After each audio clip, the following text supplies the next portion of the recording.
Cricket की दुनिया यानी गेम ऑफ क्रिकेट में आपका स्वागत है।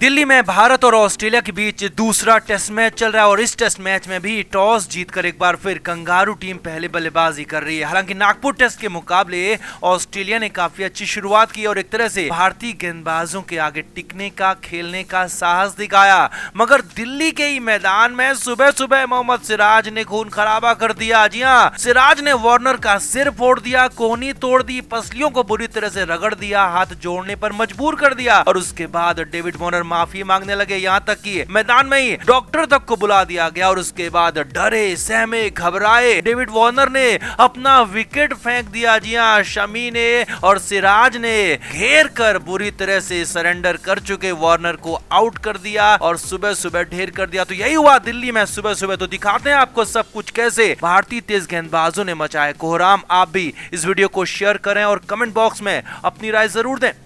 हमारे व्लॉग चैनल नीतू की पलटन का नया व्लॉग आ गया है, उसे जरूर देखें, जिसके लिए लिंक डिस्क्रिप्शन में दिया है। लाइक, शेयर और सब्सक्राइब भी करें।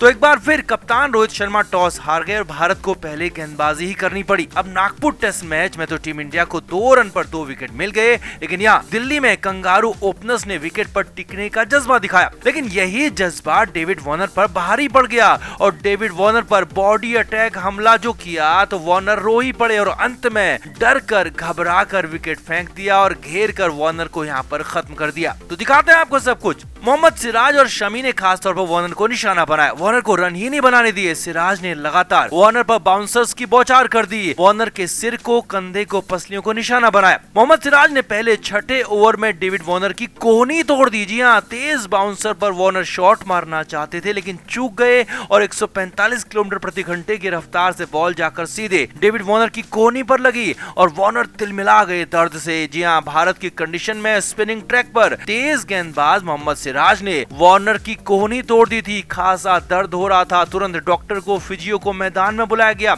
इलाज किया गया और इस दौरान असहनीय दर्द से डेविड वार्नर तड़प उठे। हालांकि पेन किलर लेने के बाद डेविड वार्नर फिर से खेलने को तैयार हुए, लेकिन सिराज कहां थमने वाले थे। अब इसके बाद 8वें ओवर में एक बार फिर से हमला किया और इस बार सीधे सिर पर हमला किया गया। सिराज ने वार्नर के हेलमेट को फोड़ दिया और सीधे वार्नर के सिर पर अटैक हुआ और इस बार तो सीधे फिजियो को बुलाया गया, कंकशन तक करना पड़ा। अब इसके बाद भी सिराज कहां थमते, कभी डेविड वार्नर के कंधे पर, कभी पसलियों पर, तो कभी सिर पर और छाती पर हमला करते रहे। अब वार्नर डर कर सिराज के आगे हाथ जोड़ने लगे, माफी मांगने लगे और दूसरी तरफ से मोहम्मद शमी भी लगातार डेविड वार्नर को बॉडी लाइन पर अटैक कर रहे थे और लगातार डेविड वार्नर के कंधे को, पसलियों को निशाना बना रहे थे। अब हालात इतने खराब थे कि सिराज ने डराया तो शमी ने भी वार्नर को निशाना बनाया और इसी डर के माहौल में, इसी घबराहट के माहौल में डेविड वार्नर ने अपना विकेट फाइनली फेंक दिया। जी हाँ, 16वें ओवर की दूसरी बॉल शमी ने लेंथ बॉल डाल दी और इस बार वार्नर को घेर कर मार दिया, सरेंडर करा दिया, आउट करा दिया, क्योंकि डेविड वार्नर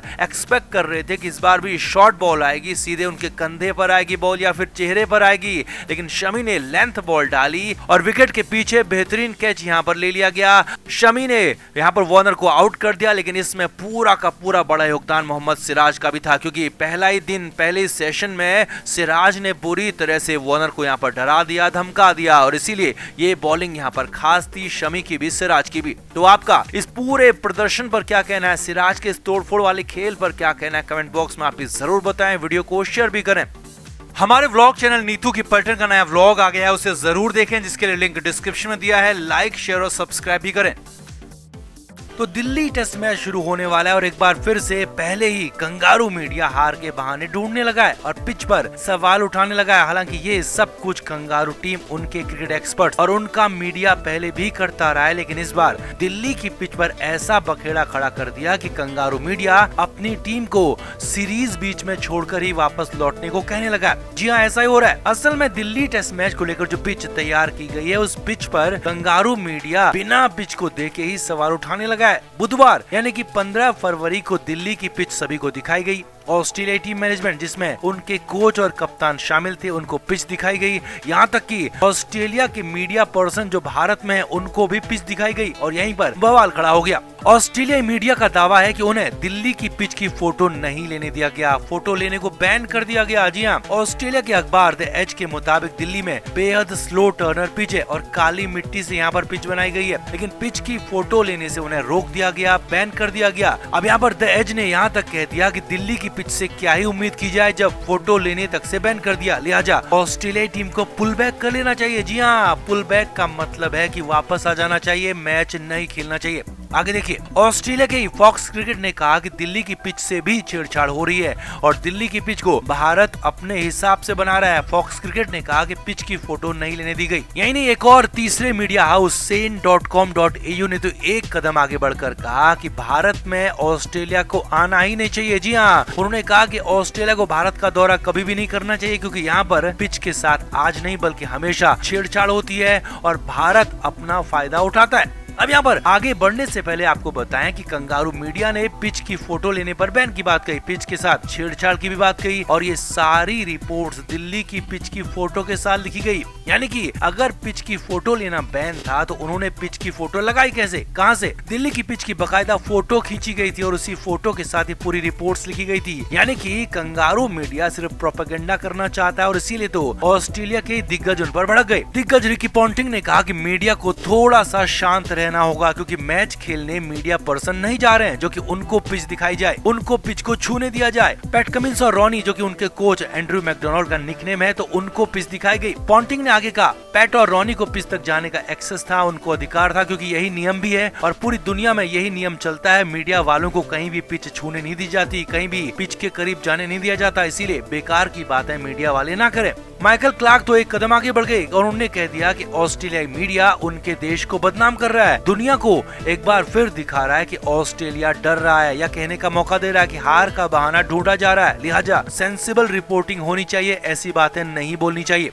मैथ्यू हेडन ने कहा कि पिच तक जाने का अधिकार सिर्फ कप्तान को है और कोच को है और पिच से कोई दिक्कत है तो कप्तान और कोच ही बात करेंगे, वही शिकायत भी करेंगे। मीडिया वालों को पिच दिखाने का रिवाज कहीं भी नहीं है और उनको पिच नहीं दिखाई जाती है तो इसमें कोई भी गलत बात नहीं है। लेकिन यहाँ तो दिल्ली में सभी को पिच दिखाई गई है, लिहाजा ऐसी बातें ऑस्ट्रेलिया मीडिया को नहीं करनी चाहिए। यानी कि ऑस्ट्रेलिया का जो मीडिया भारत पर जबरदस्त दबाव बनाने में जुटा हुआ था, दिल्ली की पिच को लेकर पहले से ही खराब बताने पर तुला हुआ था और एक बार फिर पिच का बहाना ढूंढ रहा था हार के लिए, तो उनके ही देश के दिग्गजों ने उनको आईना दिखा दिया कि पिच पर कोई भी बात कप्तान और कोच से होगी, वही बात करेंगे। ऑस्ट्रेलिया के गंदे दिमाग वाले मीडिया से तो बिल्कुल भी बात नहीं होगी और कंगारू मीडिया को बुरी तरह से लताड़ लगा दी और औकात बता दी कि तुम मीडिया वाले हो तो मीडिया वाले ही बनकर रहो, पिच पर घुसने की कोशिश मत करो, कोच और कप्तान तो बिल्कुल भी मत बनो। तो आपका क्या कहना है कमेंट बॉक्स में आप भी जरूर बताएं, वीडियो को शेयर भी करें।